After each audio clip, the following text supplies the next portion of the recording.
नमस्कार दोस्तों, जय माता दी। मैं आचार्य वसुधा आप सभी का हार्दिक अभिनंदन करती हूँ आपके अपने YouTube चैनल पर। दोस्तों, आज हम बात करने वाले हैं मासिक राशिफल के बारे में। बात करेंगे तुला राशि वाले जातकों के लिए कैसा रहेगा ये माह मार्च 2025। बड़े सारे परिवर्तन आने वाले हैं। जैसे कि अगर हम बात करें तो इसी मास में होने वाला है शनि का महापरिवर्तन, इसी मास में होगा संवत्सर का परिवर्तन। तो अगर देखें तो परिवर्तन की दृष्टि से बहुत बड़ा माह रहने वाला है। तो आइए बात करते हैं तुला राशि वाले जातकों के जीवन पर क्या प्रभाव पड़ेगा। सबसे पहले अगर हम बात करें आपकी हेल्थ की, तो आपके हेल्थ के स्वामी, जी हाँ, छठे भाव के स्वामी देवगुरु बृहस्पति अष्टम में बैठे हैं। कहीं ना कहीं अगर एक विपरीत राजयोग बना हुआ है तो दूसरा हेल्थ से जुड़ी हुई पेट की समस्याओं का आपको सामना करना पड़ सकता है। गैस्ट्रिक प्रॉब्लम आपको बन सकती है और खास तौर से जो लोग ड्रिंक करते हैं उन लोगों के लिए खासकर चेतावनी है इस माह में कि आप अपने पेट का, अपने लीवर का बहुत ज्यादा ध्यान रखिएगा।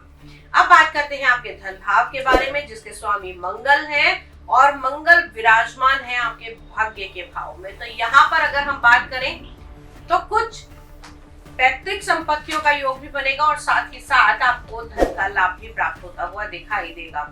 इस समय में कुटुंब में आपके भाई का योगदान आपको बहुत ज्यादा रहने वाला है। अब बात करते हैं हम अगले भाव यानी कि चतुर्थ भाव के बारे में।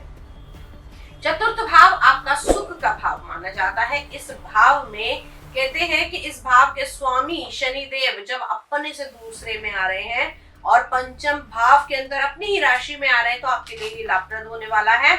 हालांकि यहाँ पर मंथ एंड में शनि आपके छठे भाव में पहुंच जाएंगे, तो जो टेंशन्स हो रही थी आपको मकान, वाहन इत्यादि खरीदने की, साथ ही साथ जनता के साथ जो जुड़ाव नहीं हो पा रहा था, अब आने वाले टाइम में जनता आपको फॉलो भी करेगी, आपकी बातें भी मानेगी और एक अच्छा खासा संबंध भी बनता हुआ दिखाई देगा।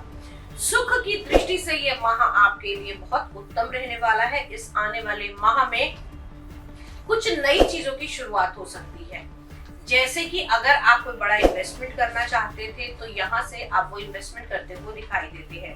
माता की हेल्थ का विशेषकर ध्यान रखने की आवश्यकता है। अब बात करते हैं आपके पंचम भाव की, जिसे हम प्रेम संबंधों का भाव मानते हैं, जिसे हम आपकी संतान का भाव मानते हैं। पंचम भाव में सूर्य और शनि की एक साथ युति रहेगी, लेकिन ये युति कब तक रहेगी? 14 मार्च तक। 14 मार्च को सूर्य देव निकलकर छठे भाव में आ जाएंगे। तो हालांकि इतना शुभ नहीं रहेगा। अगर हम देखें तो लाभ के भाव का स्वामी जो है वो छठे भाव में आएगा, लेकिन पहले बात करते हैं पंचम भाव की। शनि देव यहाँ पूरे माह रहने वाले हैं लगभग 29 तारीख तक। संतान को लेकर चिंताएं पैदा हो सकती हैं, संतान को अधिक मेहनत करनी पड़ सकती है। लेकिन हाँ, यही अगर मैं बात करूं, जो लोग किसी प्रकार के सिक्योरिटी का बिजनेस करते हैं, माइंस का काम करते हैं, ऑयल का बिजनेस करते हैं, उनके लिए माह अच्छा रहने वाला है। शेयर मार्केट से जुड़े हुए लोगों के जीवन में अचानक से उतार चढ़ाव आ सकता है। ये उतार चढ़ाव लास्ट के मंथ के लास्ट में जाकर आपके लिए बेनिफिशियल रहेगा। पूरे महीने कभी आपको शेयर मार्केट ऊंची दिखाई देगी और कभी नीचे, लेकिन last end of the month अगर हम कहें 29 तारीख से लेकर 31 तारीख तक का टाइम पीरियड आपके फेवर में जाने वाला है। अब बात करते हैं आपकी कुंडली के छठे भाव के बारे में, जहां पर कालसर्प दोष भी बनेगा और साथ ही साथ अगर हम बात करें तो सूर्य, शुक्र, राहु, बुध, चंद्रमा और शनि आने वाले माह में आपको दिखाई देंगे छठे भाव के अंदर। अब ये छठे भाव के अंदर एक ग्रह युद्ध सा छिड़ेगा। हालांकि शुक्र यहाँ पर अपनी उच्च राशि में है, लेकिन छठे भाव में होने के कारण आपके ऊपर अननेसेसरी के कर्जे उत्पन्न होते हुए दिखाई देंगे। राहु और शनि से पीड़ित ये सभी ग्रह आपके लिए कुछ ना कुछ परेशानियां पैदा करेंगे, जैसे कि आपके बाहर की यात्राओं में और आपके रुके हुए काम जो है वो और ज्यादा स्टक होकर डिले हो सकते हैं। तो कोशिश कीजिएगा कि 29 तारीख से पहले पहले ये सभी काम आप निपटा लें। इस मंथ के मिड तक अगर हम बात करें तो 14 तारीख तक आपको ये सभी काम कर लेने चाहिए। अब बात करते हैं आपके जीवन साथी के बारे में। कुंडली के सप्तम भाव से इसका निर्णय करते हैं, जिसके स्वामी अपने से चतुर्थ में आपके भाग्य के भाव में मंगल विराजमान है। तो यहाँ पर जीवन साथी के साथ में आपका जो टाइम पीरियड रहेगा इस महीने का बहुत अच्छा रहेगा। तालमेल बनता हुआ दिखाई देगा। एक दूसरे के प्रति आपकी भावना बहुत अच्छी रहने वाली है। एक दूसरे को समय देंगे और प्रेम संबंध और ज्यादा इस समय गूढ़ बनते हुए दिखाई देंगे। देवगुरु बृहस्पति कुंडली के अष्टम भाव में गोचर कर रहे हैं, जिसके कारण कहीं ना कहीं आप लोगों का ध्यान जो है वो मंत्र शक्ति के प्रति जागृत हो सकता है। साथ ही साथ अगर मैं बात करूं तो यहाँ पर कुछ चीजों का आपको विशेष ध्यान रखना है, जैसे कि अपने पेट से जुड़ी हुई बीमारियों का विशेषकर ध्यान रखिएगा और कर्म के क्षेत्र में अग्रसर रहिएगा, क्योंकि कहते हैं ना कि कर्म के नतीजे से ही किस्मत बनती है।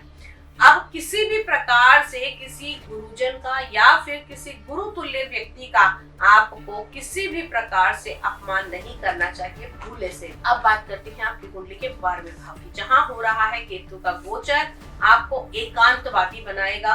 केतु का 12वें भाव के अंदर गोचर कहीं ना कहीं आपको विदेश यात्राओं को जाते जाते रुकवा सकता है। और अगर हम बात करें तो इस समय में अगर आपका किसी एमएनसी कंपनी के द्वारा काम भी है तो वो भी उसकी पेमेंट इत्यादि भी कुछ समय के लिए स्टक हो सकती है। ओवरऑल इस महीने में आपको क्या करना चाहिए? ओम शुम शुक्राय नमः का जाप करना चाहिए। लगन का स्वामी 6ठे भाव के अंदर है, उच्च होकर विराजमान है, तो कहीं ना कहीं हेल्थ से जुड़ी हुई छोटी मोटी समस्याएं आपको पैदा होती हुई दिखाई देंगी।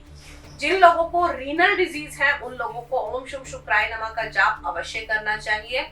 शुक्र के मंदिर में या फिर नवग्रह के मंदिर में शुक्र देवता को आपको गुलाबी रंग के फूल अर्पित अवश्य करने चाहिए। ये तो है ओवरऑल गणना। व्यक्तिगत कुंडली दिखाने के लिए आप हमें हमारे नंबर पे संपर्क कर सकते हैं। आज के वीडियो में इतना ही। अगले वीडियो में फिर से मुलाकात करती हूँ, तब तक के लिए जय मां।